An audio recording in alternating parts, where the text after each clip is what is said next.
جراح الأمة الثكلى تنادي فهبوا يا بني قومي أسودا أعيدوا للدنا أمجاد عصر وفلوا بالحديد لنا القيود.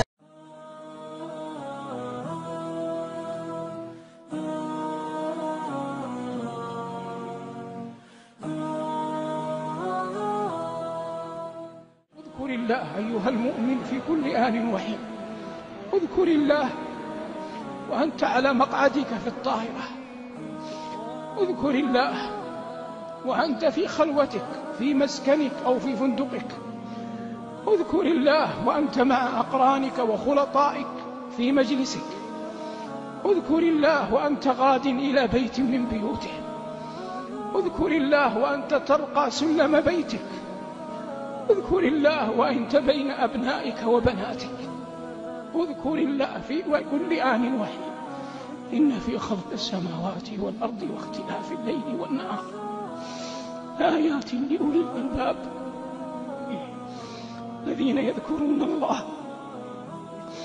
قياما وقعودا وعلى جنوبهم ويتفكرون في خلق السماوات والأرض ربنا ما خلقت هذا باطلا سبحانك فقنا عذاب النار. قال صلى الله عليه وسلم: مثل الذي يذكر الله والذي لا يذكر الله مثل الحي والميت. الله جل وعلا يقول: ومن كان ميتا فأحييناه وجعلنا له نورا يمشي به في الناس. ومن غلب عليه استماع الفواحش والالتفات إليها والاشتغال بها حرم من نعمة ذكر الله. ومن غلب عليه حب الله والرضا بدينه والمسارعة إلى مرضاته غلب عليه أن يذكر الله في كل آن وحين. وليعلم كل أحد أن ذكر الله حياة الضمائر وأنس السرائر وأقوى الذخائر.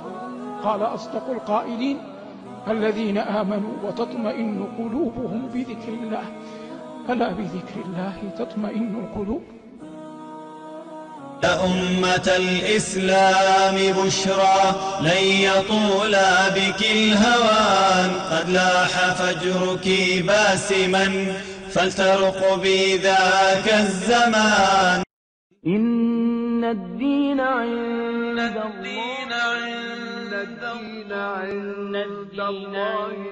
الله الإسلام.